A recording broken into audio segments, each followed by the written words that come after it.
For exhausted people of our nation mired in toxic partisanship, left versus right, us versus them. While we pay to keep our politicians fighting, how do we, the people, rise up and solve the great challenges of our time? We do it by embracing freedom and liberty. There may be no such thing as a free lunch, but this hour is as close as it gets. Welcome to A Free Solution. Hey, welcome to A Free Solution. Larry Sharp here, host of the Sharpway Show. Please follow me on how about Facebook? Head over to Facebook, follow me on the Sharpway. I would appreciate that. I'm here on WYSL and also WENY, Elmira, Corning, The Patriot, and WACK, Newark, New York. That's the cool Newark, the one in New York. Reach out to me, 585-346-3000.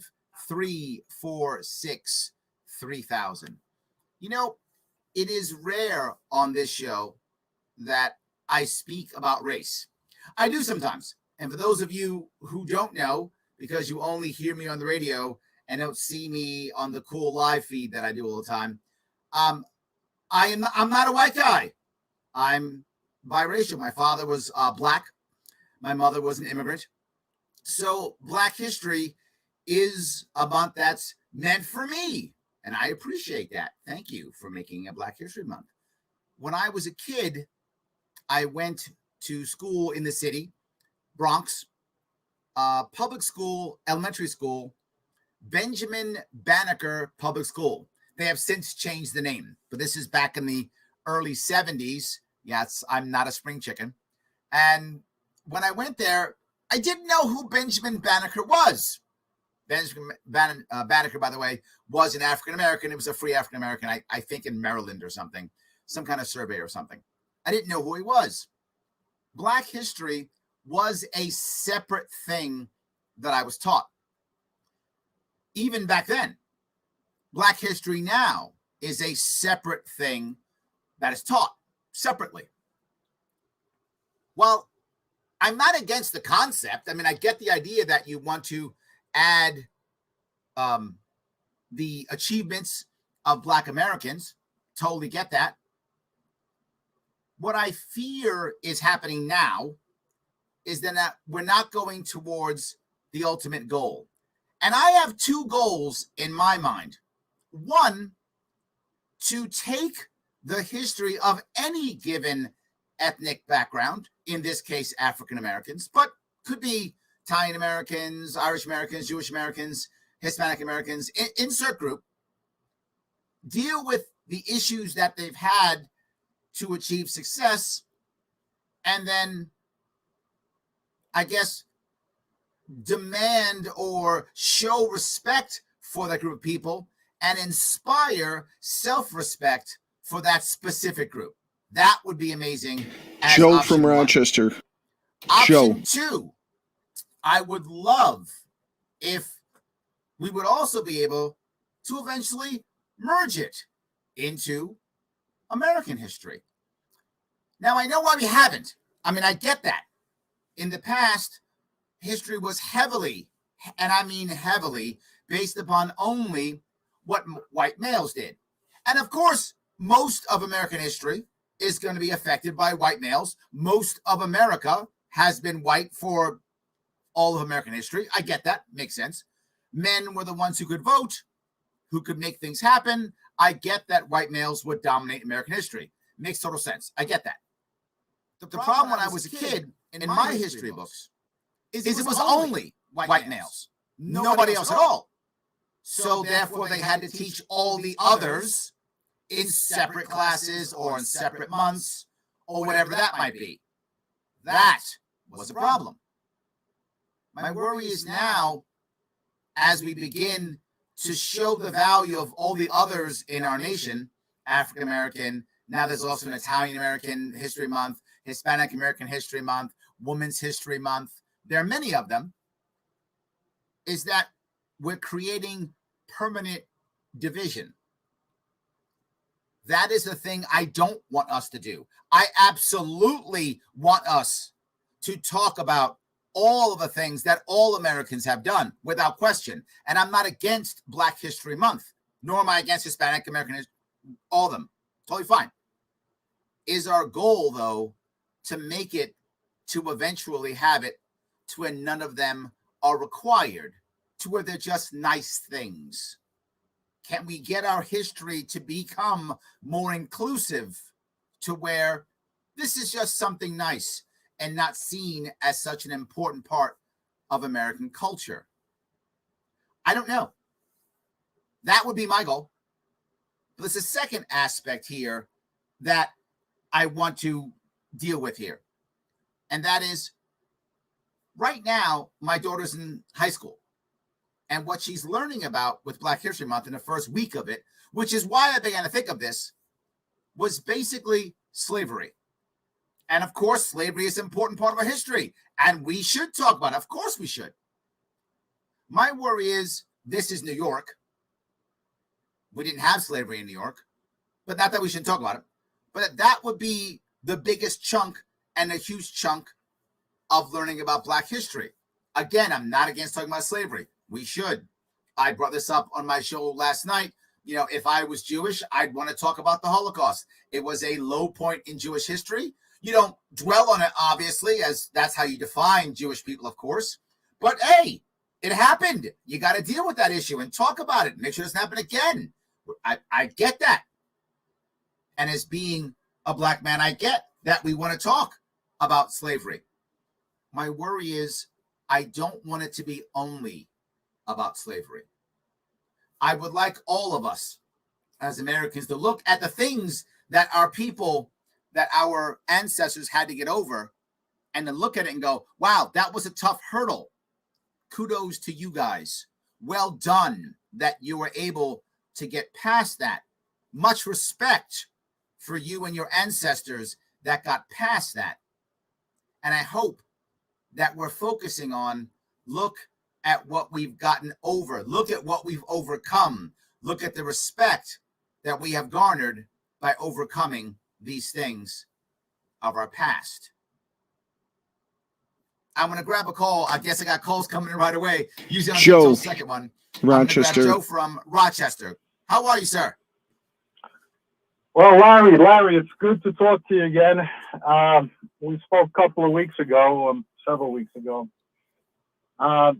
Before I get into what I was going to talk about, or the comment I was going to make, and it concerned the Daniel Prude case. I think you're aware that they're imposing some type of new legislation, some type of bill, all right, that is, if it's not already become a law. But I'm going to get into that in a second. But you just mentioned something it's very important, something you just mentioned about. Go ahead. About the slavery thing. And yes, it was a dark period in our history, but unfortunately, I think for political reasons, many of these politicians, all right, and the media seem to be using this topic or this part of history to divide us. And instead of moving on in history, now think about this. I mean, you do have Jewish, I think you do have Jewish ancestry. You could probably go back a little bit, and maybe there were people, even in your own family, right, that had to suffer through the Holocaust. I don't know, all right? But what's interesting is that the Jewish people, all right, and the Jewish, I have to give them credit where credit is deserved. The Jewish people didn't lay down as victims for the most part. Mm-hmm. They decided, all right, during that time, that they were treated worse than slaves. You mean in Germany? I'm not laughing at their expense. Obviously not. Do you mean in Europe or do you mean in America? I'm talking about the Jews that suffered, all right, under Hitler. Got you. During the days of the Holocaust.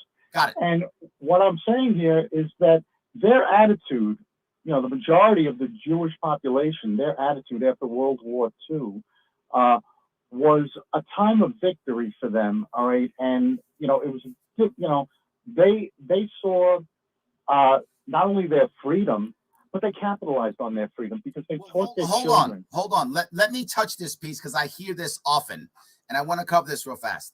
I completely agree with you in that the Jewish community should get kudos for the way they bounced back from the horror that was the Holocaust. No question, 100%.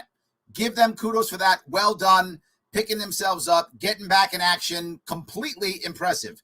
And even those Jews who came to America, right? American Jews obviously weren't treated as badly as European Jews, but they weren't treated great here either. I mean, when they came here, they dealt with prejudice and biases and all types of things, and they were able to get past that. I kudos to them for that also. The difference is, after slavery, after that, the black population did begin to act like that. But the black population had a different problem that the Jewish population did not have. Once the Holocaust was over, the Jewish population was able to go on its own and do what it had to do through normal biases that existed within their societies, which, by the way, still exist for many Jewish people in many parts of the world. But what the Jewish people didn't have to deal with was 150 years of state-sponsored violence. That is what the black population in America had to handle. After slavery and the idea of 40 acres and a mule, which was a great idea, by the way. It was that the actual slave owners, the plantation owners, those people who directly exploited from slavery, they would lose their land. That land would go to the slaves, and the slaves would then be able to work that land, and they would get a mule from the army that no longer needed the mules after the war was over. That was a brilliant idea. The poor whites who didn't have slaves weren't punished. The people in the North weren't punished. The army gave up its mules. That was great. The military came down and threw them off that land. The military crushed the black population. That didn't happen when it came to the Jewish population. I will finish up this. Stay with me through the break, and we'll finish this. I know we have some business to talk about, so stay with me, brother. This is Larry Sharp, WYSL, a free solution, back after the break. Now,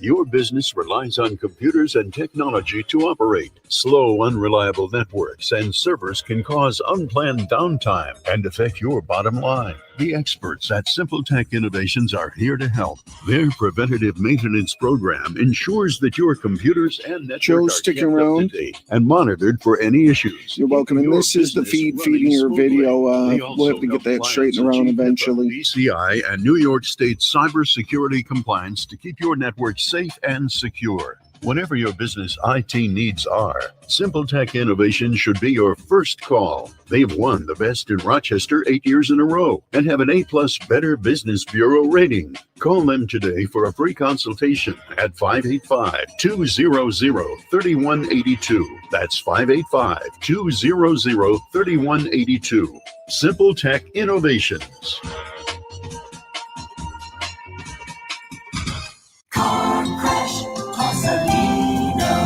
When you've been seriously injured in a car crash, you need a lawyer who knows how to beat the big insurance companies. Call me and I'll take them on so you can focus on your health and family. And monitored for any issues. You're welcome. And this is the feed feeding your video. We'll have to get that straightened around eventually. BCI and New York State And I'll take them on so you can focus on your health and family. Main Street, Rochester. and monitored for A any issues. message from the National Police Association. It used to be that any able-bodied person would offer to assist a police officer in danger. Now, passersby are more likely to take a video. There's a better use for your phone when an officer's in trouble. Call 911. Tell the operator where you are and what you see. Then, start your video to provide evidence later. To learn more about how you can assist law enforcement, visit nationalpolice.org. That's nationalpolice.org.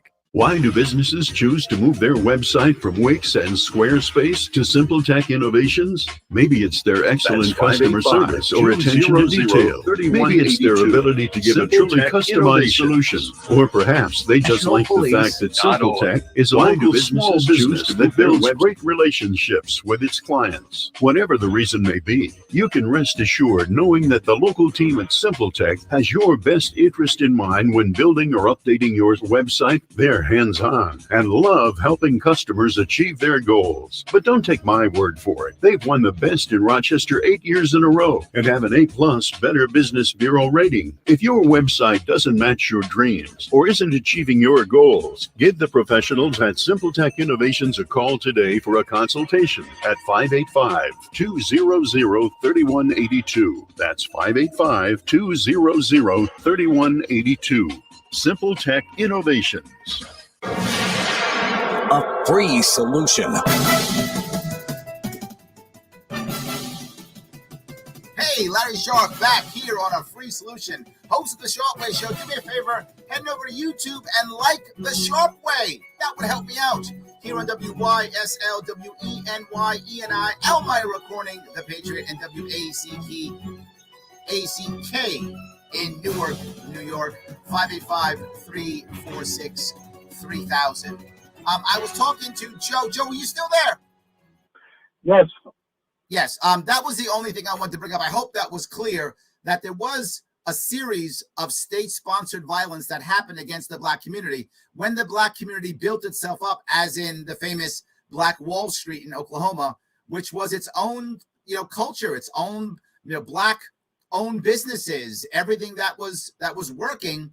Literally, the government came in and burned it to the ground, grabbed the people who were veterans of World War I, imprisoned them so they couldn't defend, and then burned those businesses to the ground. That is Larry, one there's no aspect that they didn't have question. to deal with. There's no question, right, that the Black community did suffer after, the Emancipation Proclamation for probably close to 70 to 100 years.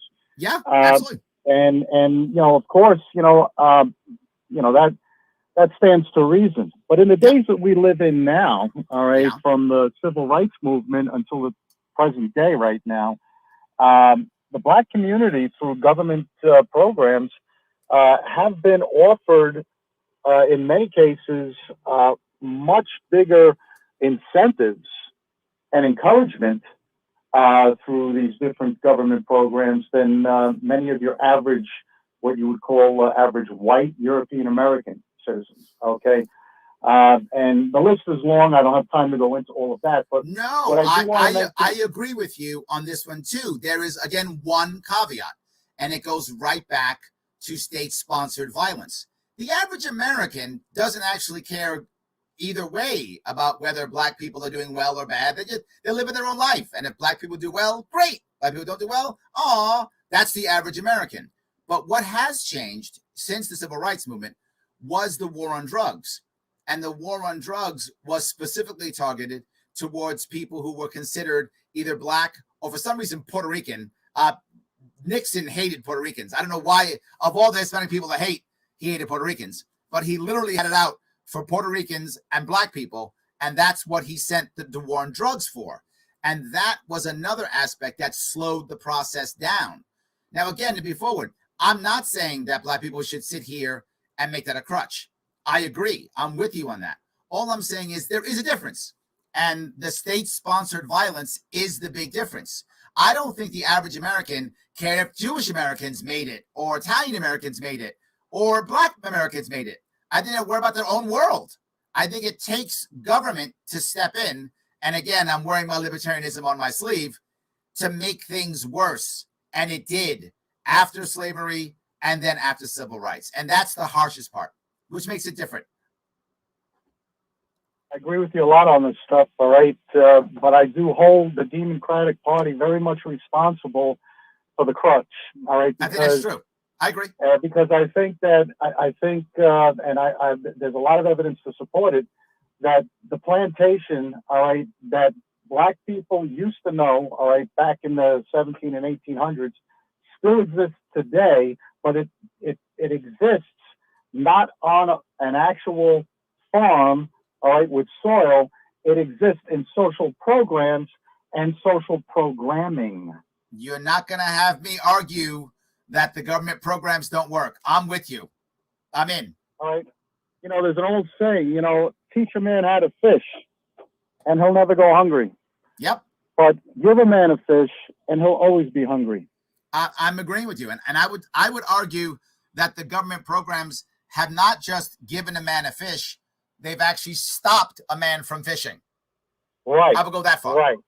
Because they've become dependent and entitled and privileged. Or not even just that, physically creating barriers and wanting them. If you're right now a poor single woman with 2 kids, the current system, the way it's set up now, the government program, you'd be a fool to work. You actually make more money if you stay home and spend more time with your children. Why would you work? The system is telling you not to. Of course you wouldn't. We need a better system. The government crutch makes it worse. Just about on every employment application today, we see gender questions. And not only just gender questions, but nationality, cultural questions. And I'm asking myself the question every time I see this stuff: are you white? Are you Hispanic? Are you Pacific Island?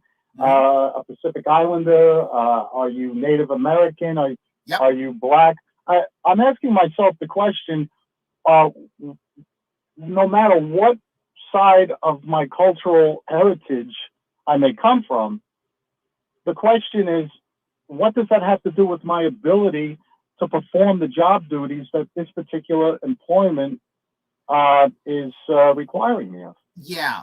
Why they're grabbing that, though, is not for that reason. It's still a bad reason, but they're grabbing it so they can say, look, we're having more people of color, have success, or we're having more women have success.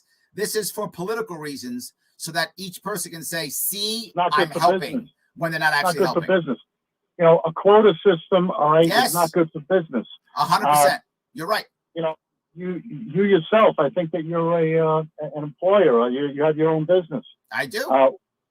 So would you be hiring people based on their never their have, never will. And I'll give you an example of this so that people know this. When I ran for governor, I believe it was it county and state or city and state? I forgot the name of the publication.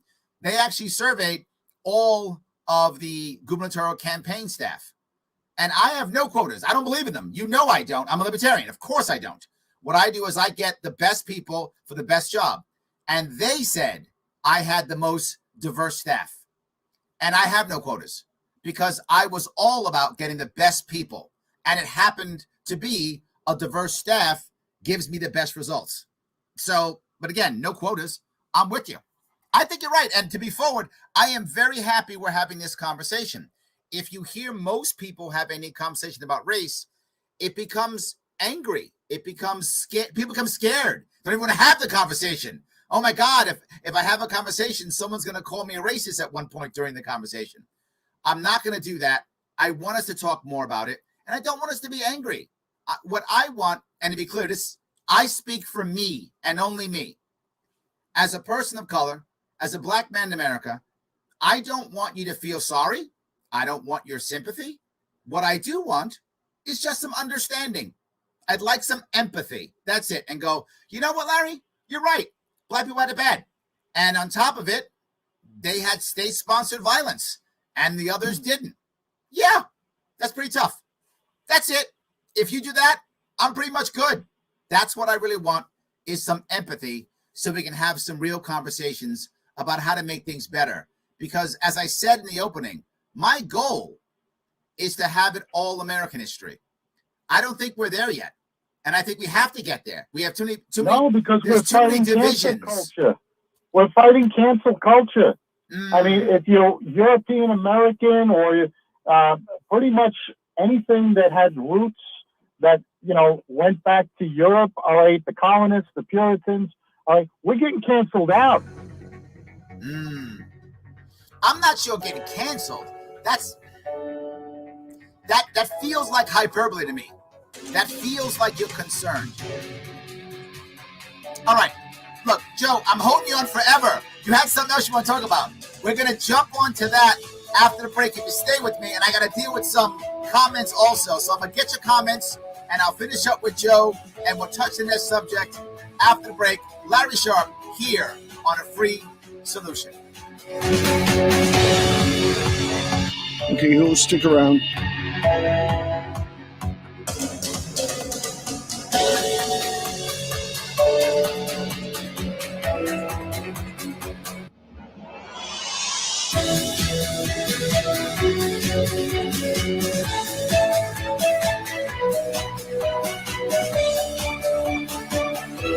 don't support violence.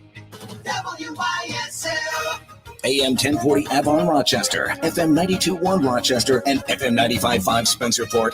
Here's the latest forecast from the News 10 NBC Weather Center for tonight. Increasing clouds, just a little brief period of some wet snow and rain overnight. Temperatures will be in the low 30s on Friday.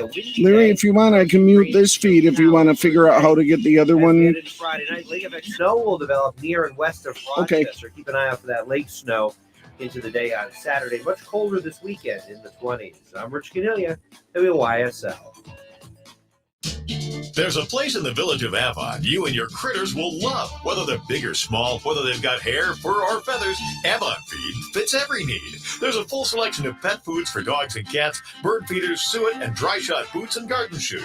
They've got grass and clover seed, too. Check out our frequent flyer birdseed program. Buy 10 bags of birdseed, get the next bag free. Choose farm feeds and great equine products like WSYL and Nutrina, plus Poland grains. Everything for your pet, from feeding bowls to toys, leads, collars, and tie-outs. Avon Feed and Supply has what the big pet chain stores will never have. Tim Cole and his great knowledgeable staff. And if you think you'll save money at that pet superstore, well, think again. While you're at Avon Feed, don't forget the two-legged pets with River Rat Thousand Island cheese and great flavors, including hard-to-find mean and nasty, plus once again nut butters, Nunde mustards, Dan's garlic, and Rickles pickles. Open weekdays 9 to 6, Saturday 9 to 4. Avon Feed and Supply, West Main Street at the bottom of the hill, just west of the Circle. Why do businesses choose to move their website from Wix and Squarespace to SimpleTech Innovations? Maybe it's their excellent customer service or attention to detail. Maybe it's their ability to give a truly customized solution. Or perhaps they just like the fact that SimpleTech is a local small business that builds great relationships with its clients. Whatever the reason may be, you can rest assured knowing that the local team at SimpleTech has your best interest in mind when building or updating your website. They're hands-on and love helping customers achieve their goals. But don't take my word for it. They've won the best in Rochester 8 years in a row and have an A+ Better Business Bureau rating. If your website doesn't match your dreams or isn't achieving your goals, give the professionals at SimpleTech Innovations a call today for a consultation at 585-200-3182. That's 585-200-3182. SimpleTech Innovations.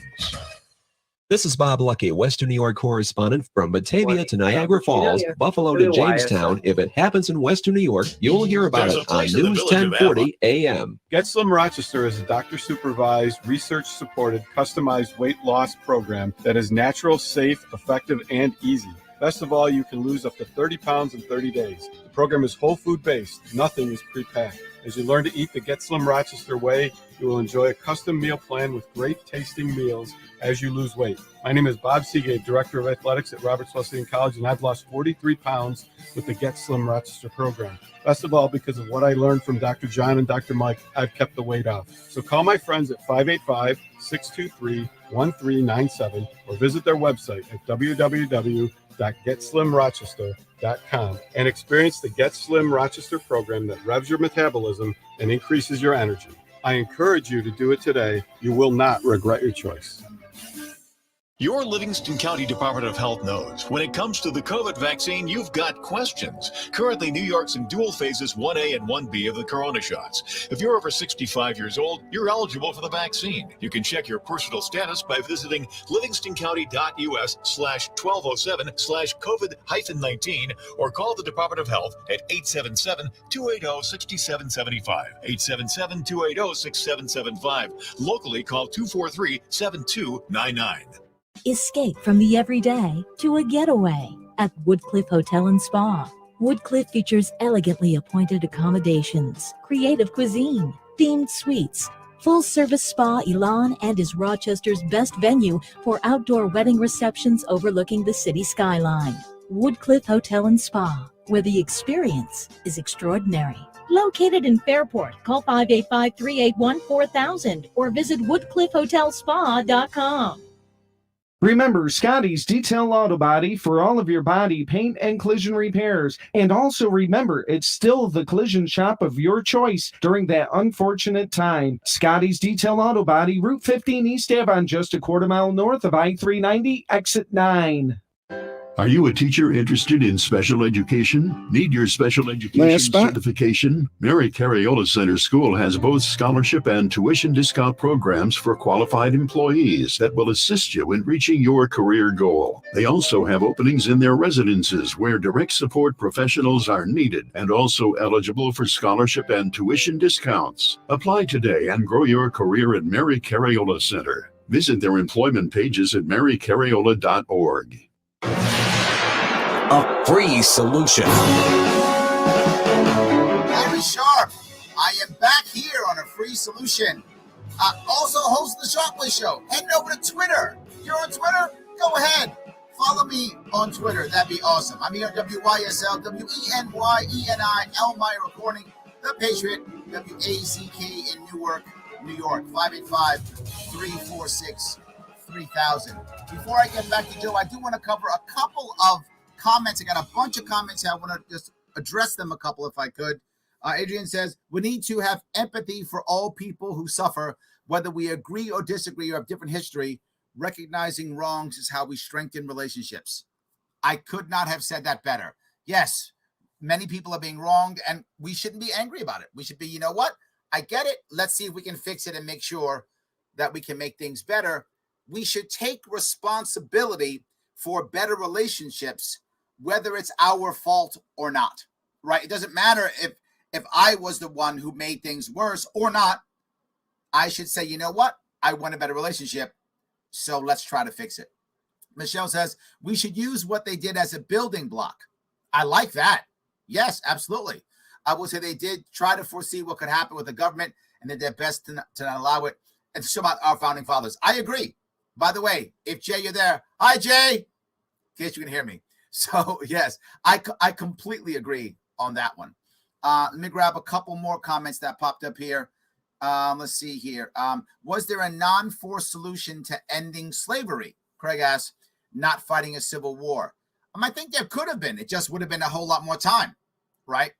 Eventually, it would have had it to end. But would that have been 50 or 100 years later? I don't know. Right. I don't know. And it might have actually shifted into some form of serfdom in any case. I don't know. How do you break a culture that's built upon that? It's difficult. It's difficult. So, yeah. See if I can grab here. Leslie says, I don't think that's the goal. Never thought of that. I think the goal should be one history, right? I get that right now it's separate. I just don't want it to stay that way. I think that's the wrong answer. Division in the long run is wrong. If you divide up front to kind of say, hey, these are important things, can we add these into history?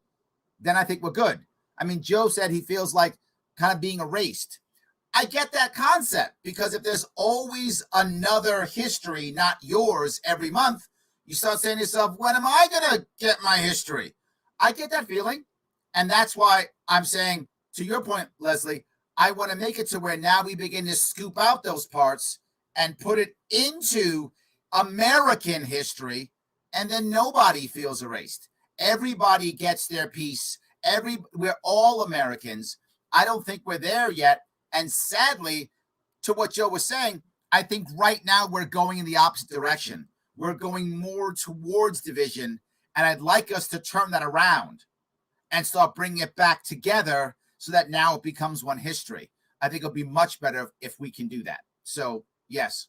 Michelle says, I feel the same way. We're all Americans, and history should be American history. Absolutely. Yes. So, let's see here. James, I just got approved today for my run in 2022. Well done, James. James is from Kentucky and is an amazing guy, so I'm happy you're running. I will support all bills that will put all people on the same level. Yes, we are all Americans and should be treated equally. 100%. Yes. When is Italian History Month, Polish History Month, Irish History Month? Italian History Month is October, Paul. I don't know when Polish History Month is. There is one because there is is it the Kosciuszko Museum? I think it's in Queens here, or is it Nassau County? I've forgotten. There is one. Is there an Irish American? Probably. I don't know. Hate to say it, but all three of those groups were enslaved at one point. and were discriminated against heavily for their culture and their religion. How were German Americans after 1945 like garbage? Human nature will happen. I agree with all of that. If you look at the Germans in America after World War II, they canceled German culture days. They canceled all that stuff. I agree. I just fall back to the same thing. While we should, without question, look at all of the trouble that immigrant groups have dealt with in our country with pride and saying, look at what they've overcome. Italian Americans, Irish Americans. And there was some Irish slavery, but it was minor compared to African American slavery. And it also wasn't based upon race. The Irish slavery, when their children were born, those children weren't slaves. For Africans, you were enslaved forever. And not just that, in the South, if you were a slave Irish, whatever the case may be, and you became a free person, you were always free. If you bought your freedom or you negotiated your freedom, you were always free. In parts of the South, if you were free black, if you stayed in the state long enough, you became a slave again. That was law. You couldn't stay free in certain counties in certain parts of the South. That never existed for Italians, for Jews, for Irish. So it's a different level. And also against state-sponsored violence. So there is a different level here. But again, I get your point. I don't want us to feel like anyone's being erased. We've got to make that shift. And I think the shift has to be made in the next couple of years, or we're really going to go down a wrong road. We've got to start bringing it back together now. That's a critical piece. Leslie says, it's difficult to teach about slavery. It is very difficult, which is why I talk about it. I want people to feel better about talking about it. It's automatically divisive, especially with younger students. I would read a book with my students, and they would start talking about how terrible white people are. I would tell them I was white, and they would say, you're not really. They would tell me that I wasn't really right. They didn't make that connection. There was a divisive idea they wanted to hang on to. This is a great point. And Leslie, I'm glad it happens because you're able to now talk to those students and say, people did bad things. That's true. It doesn't mean everybody of that group was bad, and it doesn't mean the whole world wasn't doing the same thing, right? We do have to make sure that, yes, there were bad slaveholders, 100%. People who are doing bad things, absolutely. They're gone now. How do we now handle that legacy? And at the same time, while there were many Americans who were doing terrible things as slaves, there were also abolitionists who were white, who were trying their best to end slavery. There were also that, right? And I look at that in Nazi Germany. Lots of Germans either said nothing or were complicit in the Jewish Holocaust. And there were Germans who were trying their best to stop it and were hiding Jews. So all of that. Yes, yes, and yes, Leslie. I'm glad you're having those conversations. We can't change it if we don't have those conversations. Let them talk about it and then say, I get why you feel that. Why don't we make that shift? Why don't we make an adjustment in your thought process to make that happen? So thank you so much for that. Joe, are you still there? I'm sorry. I just wanted to be good to other people. No, that's okay. I fully understand. No, that's very respectful of you, Larry. In the days that we're living in right now, Larry, I mean, we all know about our history. Some of it's dark, some of it's not. I mean, just like any other history, you look deep enough, you're going to find darkness. Absolutely. But you actually wanted to talk about something else, didn't you? I kind of suckered you into this one. Very briefly, I wanted to mention about the Daniel Prude case. It just came down that some new legislation, maybe a bill is being proposed to the New York Senate that would change the course of how police respond to people that are in need of therapy or counseling during a crisis, like something very similar to what Daniel Prude had undergone. Now, people are worried that the police are not prepared to handle someone with mental illness and that they will resort to violence first. That's the concern. The way the news was commenting on this is that they were holding the police accountable for what happened with Daniel Prude. Now, look, as I understand it, most of us that know a little bit about the case, know that his own brother, had to call the police. He didn't know who else to call. All right, because even the brother wasn't able to get a handle on him in the condition that he was in. He was high on fentanyl, all right, and maybe some other drugs. But let's remember something. All right, I am all sympathetic. Most of us are all sympathetic where sympathy is deserved. Sure. However, we have to remember that we are the ones that have the power to choose what we put in our body, whether it's Burger King that day or whether it's fentanyl. So sometimes they're the same.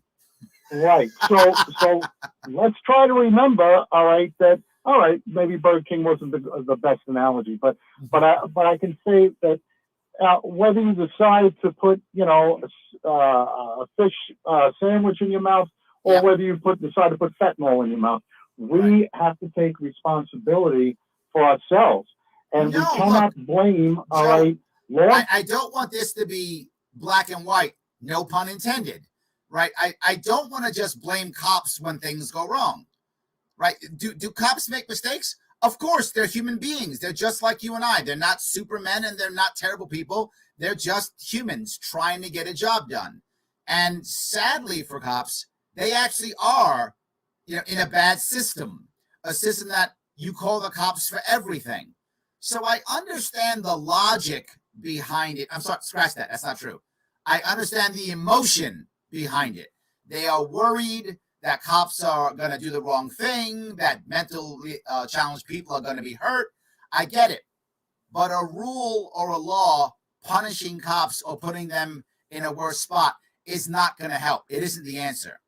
The answer is probably having either different or better training, or breaking up your police force into 2 or 3 or 4 groups, or having a community group that will know, this guy's got a problem, let us handle him first. There are many ways of handling it, but the problem, and I think what you're worried about, if I hear you right, is that we've gone right to executive order, let's start punishing cops. Punishment isn't the right answer. It makes things worse. Let's be lenient on people and strong on systems so that everyone can be better. Does that make sense, Joe? Yes, it does. I appreciate that. Joe, thanks so much for your call. I appreciate it. All right, guys. Larry Sharp here on A Free Solution. Give me a call, 585-346-3000. Back after the break. Why do businesses choose to move their website from Wix and Squarespace to SimpleTech Innovations? Maybe it's their excellent customer service or attention to detail. Maybe it's their ability to give a truly customized solution. Or perhaps they just like the fact that SimpleTech is a local small business that builds great relationships with its clients. Whatever the reason may be, you can rest assured knowing that the local team at SimpleTech has your best interest in mind when building or updating your website. They're hands-on and love helping customers achieve their goals. But don't take my word for it. They've won the best in Rochester 8 years in a row and have an A+ Better Business Bureau rating. If your website doesn't match your dreams or isn't achieving your goals, give the professionals at SimpleTech Innovations a call today for a consultation at 585-200-3182. That's 585-200-3182. SimpleTech Innovations. Hi, my name is Ryan Bourne. And I'm Danica Bourne. And we're the owners of South Coast Tax. We would like to thank our Lord for protecting us from evil. Psalm 91 states, "He is my refuge and my fortress, for he will rescue us from every trap and protect us from deadly disease." South Coast Tax are Christian-based tax accountants and attorneys who specialize in releasing bank levies, wage garnishments, and filing complex tax returns. We are the leaders in acceptance of offers and compromise with awesome results. We are also a small firm who will treat you like family and not just a number. Call us today at 1-800-TAX-1176 for a free consultation, and we'll take the time to explain all of the programs that you qualify for in order to allow you a fresh start. In John 8:36. So if the Son sets you free, you will be free indeed. And one way we can achieve that is by being debt-free. So let us help you today. Call us at 1-800-TAX-1176, and together we can help achieve this goal by putting the IRS tax debt behind you for good. Again, that number is 1-800-TAX-1176. Your business relies on computers and technology to operate. Slow, unreliable networks and servers can cause unplanned downtime and affect your bottom line. The experts at Simple Tech Innovations are here to help. Their preventative maintenance program ensures that your computers and network are kept up to date and monitored for any issues, keeping your business running smoothly.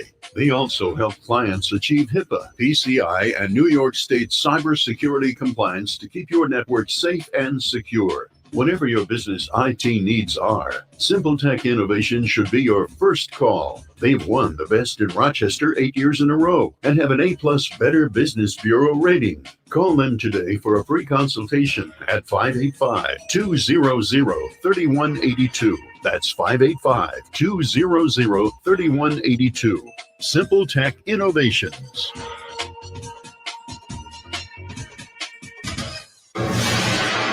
A free solution.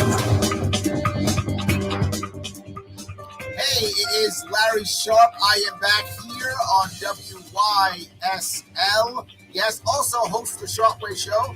You know what? Let's head up to Instagram. How about that? Yes, the Shortwave's on everything. Please follow me everywhere that you can follow me. Also on WENY, Elmira, Corning, The Patriot, WACK in Newark, New York. I want to cover a couple of pieces, if I could. Let me go back to what Joe was talking about and the police. I feel the same way about police as I feel about so many government programs, if that makes any sense. I understand the emotion, right? A guy gets shot by cops. Oh my God, cops evil. Let's punish cops. I get the emotion. It just doesn't work. It's the right answer. Cops aren't all of a sudden going to go, oh, you're now giving us worse rules to work behind? Now we'll be better cops. That's not how it works. If anything, you wind up losing good cops, if anything, and they say, why am I even doing this anymore? And the bad cops just move to another place and they're bad cops there. I'd rather change the system. To being a cop. My father was in law enforcement, right? He was initially a subway cop in the 70s and then became a corrections officer on Rikers Island here in New York City. So I'm not anti-cop. And my mother was a felon. She was an addict and a felon. So I've seen both sides of this.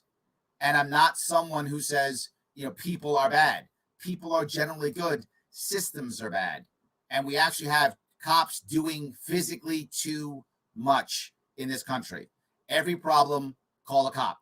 That's not the right answer. I want cops going after bad guys. That's what I want cops doing. And I got to think, most guys who join the police force, guys and gals who join the force, they want to go after bad guys too. That's probably why they doing this job, right? So they can go after the bad guys. So I think we have to engage more community, and we're not.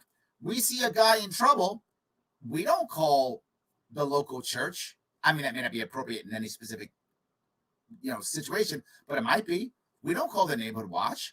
We don't call the local community center. We call the cop.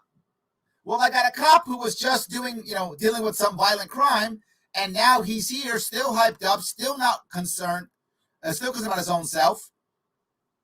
The odds are he can make a mistake. I have a better idea. Why don't we have more community groups that when we know this guy, to Joe's point, we know the guy's on fentanyl. Like, we know it. So let's not call a cop. Let's call a social worker. Why isn't community involved? You can keep a cop around if you're afraid, right? And if he does get violent, then maybe it is time for a cop to step in. But maybe he's just dancing in the streets because he's crazy, right? He's crazy now. The fentanyl's made him nuts, and he's dancing in the streets. That might be a social worker piece. And our system just isn't made for that. And it can be. We can create a system to where cops can go after bad guys and community can support the person who's in trouble, and they don't have to mix unless the guy gets violent. Call a cop then. Absolutely. I think it can work. So thank you for that, Joe. Joe's spending so much time with me today. And then bring up the other aspect, which is important, is when you spend so much time on every individual's specific history and concern, you run the risk of alienating others. And then there's resentment, and then there's pain. I understand completely why we began to divide it up and to divvy it up. I do. I get that. Now it's time to put it together. Right? That time is over. So let me grab some more comments. There's so many of you who've been commenting. So Adrian says, when I learned Long Island history, when it was ruled, then I learned there actually was slavery. Yeah, but it was virtually nothing. I mean, compared to the South, right? New York actually outlawed slavery very early compared to other states. So it was, I mean, there was some Irish slavery. There was some. It's just compared to African-American slavery in the South, it was minimal. And it wasn't ongoing, right? It wasn't ongoing either. It was much easier to get out of that than it was African-American slavery in the South. So what about Native American History Month? There is one. I don't know. Shame on me for not knowing what that is, Jay, but there is Native American. I think they mix it with Pacific Islander. I think that's correct. I think that's correct. They mix them together, I think. And that's the month for Native Americans, Pacific Islanders. And again, is it nice to know history? Yeah. How do we mix it? Right? How do we make that goal? That's what I would like to do. So I hope they'll begin to do that. When's Illegal History Month coming? What a joke. Celebrate that. The whole month is observed. I disagree, Mr. Bones. I disagree. I think there's value in splitting it up when there was no ability to put it into mainstream. That is now no longer the case. We can now put it into mainstream. If you go back 30 years, that wasn't a thing. There had to be a separation, or else you got nothing. Now you can mix it. The country's ready for it. The culture's ready for it. Technology can accept it. The question is, do we have the political will to make it happen? And are we going too far? Because what you're saying and what you're thinking, a lot of people think. I think you're wrong, but I think you have every right to believe that and feel that, and I want to talk to you about it. I don't think it's absurd. I just think now is the time to meld. Now is the time. Or maybe for some people, and I think that includes you, that for some people we've gone too far. We've spent so much time dividing. Some people now don't want to come back together. And I'm hoping that if we have more conversations, guys like you will say, you know what, fine, bring it all in. That's what I want us to do. And I hope we don't go too far. So thank you for your honesty, Mr. Bones. Thank you for your honesty. Yes. You all don't get it. There's no other race in America that was at risk in America for bettering themselves. A slave who dared educate himself could lose his life for it in America. 100% correct. Yes. Look, why is African American history special? Because of what John just said. Bettering yourself as being Jewish, Italian, whatever you might want to be, would be difficult, and it's a hurdle to get over. But there wasn't death involved. If you were black, it was. Absolutely. But there is a solution, a free one. Empathy, understanding. Guys, thank you so much for giving me part of your afternoon. I will see you guys next week. Stay warm.